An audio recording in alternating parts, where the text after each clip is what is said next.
Mike Fleming, co-editor of Deadline, and we are here today to talk about Indiana Jones and the Dial of Destiny. And I've got my three wonderful panelists here, and I'm going to jump right in. Why don't I do that?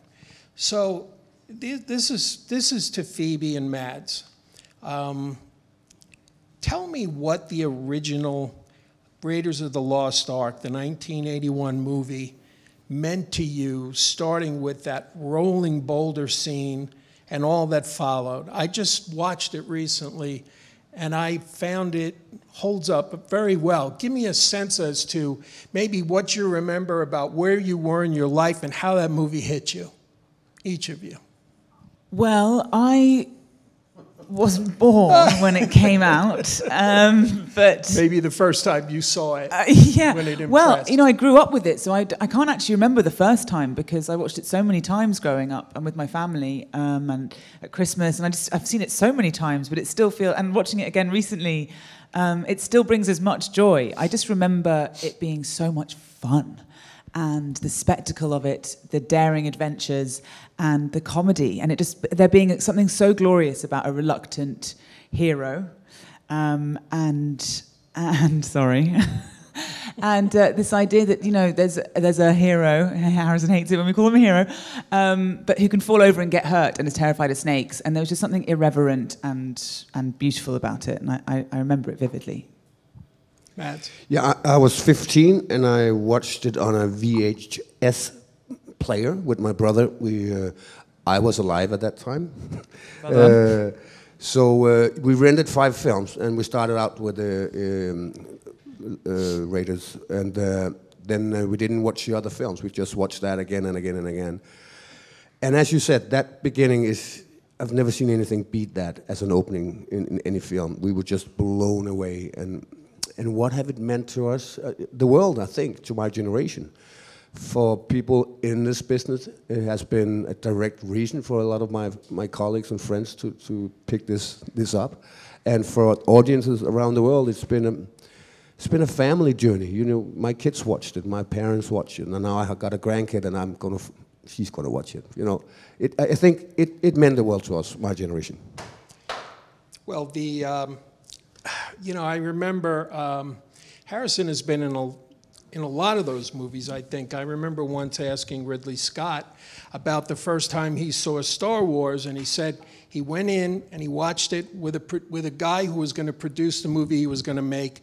It came out of the movie, he said, I was getting more and more pissed off watching this because George had gotten there first. I came out, I said to this guy in the lobby, I can't make your movie. I got to do something in space. And he scoured, and that's how he ended up doing Alien. So it's very interesting, the influence, Harrison, that your films have had on people. My question for you is, and you mentioned before that you mentioned Tom Selleck, and he was mentioned possibly for Indiana Jones. How did you get that role? And do you remember how you felt when you read it? And did you see all of this could you see it all in the script way back when? How I got the job? Tom Selleck had the job, but he had also incurred an obligation to do a television series, and he was unable to get out of that contract. I became the second choice, and I'm very grateful for Tom. And let me thank you, Tom, man. If you're listening, thank you again. So I was given I got a call from George Lucas. He said, I'm going to send a script up to your house. I went, well, really? Okay. I want you to read it right away. Okay. I want you to read it in an hour. Okay, I'll read it in an hour. And I sat down and I read it in an hour. And then he said, I want you to go over to Steven Spielberg's house and talk to him. I went over to Steven Spielberg's house. Never met Steven Spielberg before. I guess about an hour later, I had the job. And then The next part of your question, I believe, was where did you find the character? How did you find the character? What was there? Well, there was a guy in the middle of the jungle with a whip and a leather jacket. Pretty hot out for a leather jacket, and a heavy felt hat, and he was an archaeologist, and he was a professor. And what more would you need to know as an actor? Yeah. This is a guy who carries a whip. We know what that means. He's got a leather jacket. Well, that's kind of, you know, and he's got a hat. And then you got this story to tell. Yes. And then you have these characters that you relate to. This is Marion. She runs a bar in Nepal.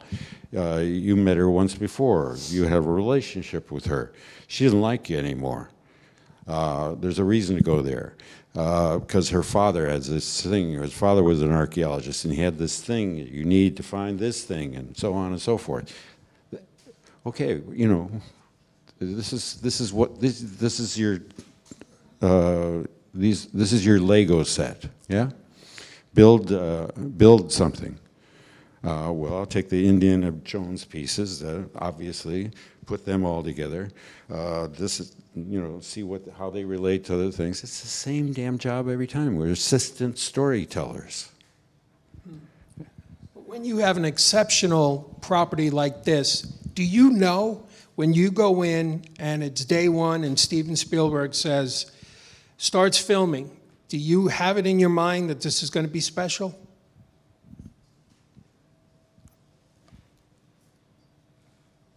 Yeah. Yeah. Yeah, I mean, now the most, I mean, look at the setting here. George Lucas has now got the most successful film in movie history or something going on right here, and he's making this next thing, and it's with the guy who made Jaws and all these other, I mean, you better be prepared to deliver what it is that's here. But you've got the geniuses to tell you, to help you, to guide you. But when Steven and I first sat down with the script together, we were writing in those days. We sat next to each other in first class, and we were going to Hawaii. And we went through the script together, page by page. Now, the scenes I was in, the scenes I wasn't in. And we talked about each page by page. And sometimes I would say something, I would say, doesn't it actually end here? And Steve would say, you know, that's, yeah, good. And we just went through the whole script. And he would ask me a question, or I would ask him a question. And when we got off that airplane, we knew what the movie was. He had explained to me what his movie was. I had explained to him what I confusions or options that might be mine. Yeah. And that was a wonderful collaboration. And when you get a part that the movie depends on, and I had not had this really in my life because I was in ensembles. This was an ensemble thing, but it had a main character. Han Solo was a part of a pantheon of clear characters. This was a different kind of situation, right? So I needed to know from the script. Then in the performance of it, that's just human relationships, you know, representing the reality of the situation, but always attending to the story and the character. Right, right. Well, now Phoebe,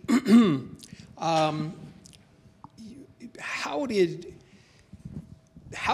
being able to play in this sandbox with all the action and all the stunts compared to the other things you've done in your career? Like, what was the biggest challenge? What was the thing that was really new here? And what grounded it to make it feel realistic to you? Well, I started my career sitting on a stool for an hour in a black box theatre with 60 people in it, so this is quite different from that.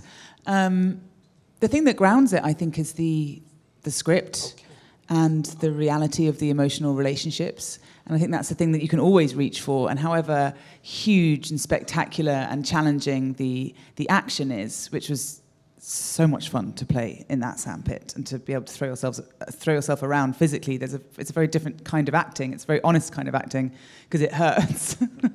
and I would end the day with real bruises, also very grounding.